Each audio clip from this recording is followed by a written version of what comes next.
Arestado ang tatlong individual na sangkot sa ilegal na droga sa isinagawang bypass operation sa Barangay Poblasyon, Polomolok, South Cotabato nito lamang buwan ng Nobyembre taong kasalukuyan.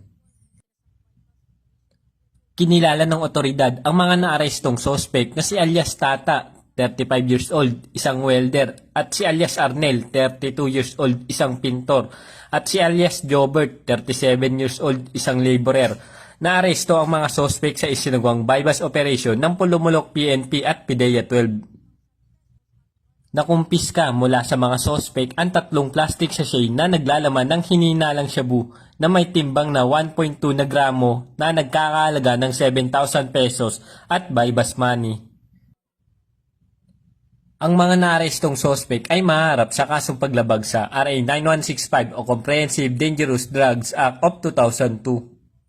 Samantala, patuloy ang buong hanay ng PNP sa kampanya laban sa ilegal na droga upang mapanatili ang kaayusan at kapayapaan ng ating bansa. Mula dito sa General Santos City, ako ang inyong PNN Correspondent Patrolman Gerald Gallardo, alagad ng batas, tagataguyod ng Balitang Pulis.